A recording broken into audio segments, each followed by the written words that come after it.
He opens his eyes, falls in love at first sight with the girl in the doorway. What beautiful lines, how full of life after thousands of years. What a face to wake up to. He holds back a sigh, she touches his arm. She dusts off the bed where till now he's been sleeping under miles of stone. The dried fig of his heart, under scarab and bone, starts back to its beating.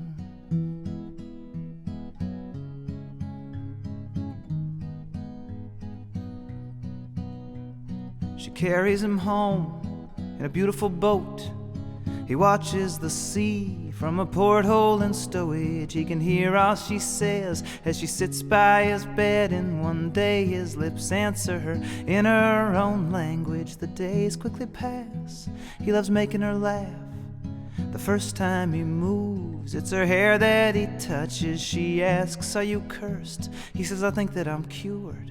Then he talks of the Nile and the girls in bulrushes. Oh.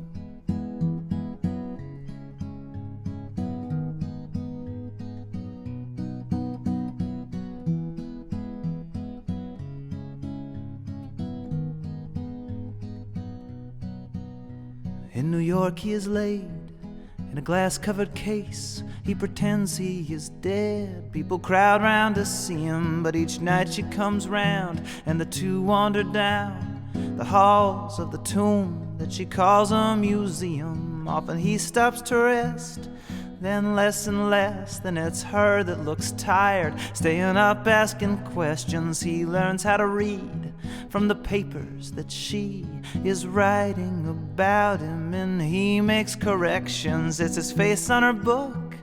More and more come to look families from Iowa, Upper West Siders. Then one day it's too much. He decides to get up and as chaos ensues, he walks outside to find her. She's using a cane and her face looks too pale, but she's happy to see him.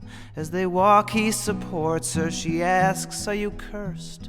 But his answer's obscured in a sandstorm of flashbulbs and rowdy reporters. Oh.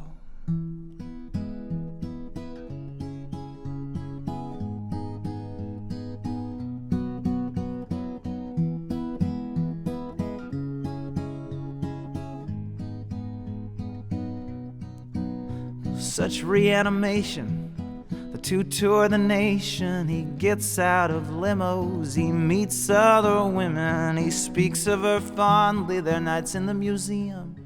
Well, she's just one more rag now he's dragging behind him. She stops going out, she just lies there in bed in hotels and whatever towns they are speaking. And her face starts to set and her hands start to fold, and one day the dried fig of her heart stops its beating.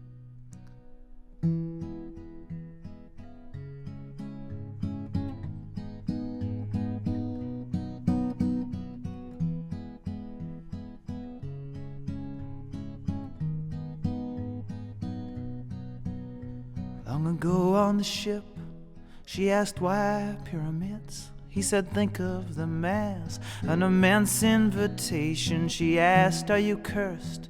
He said, "I think that I'm cured." Then he kissed her and hoped that she'd forget that question.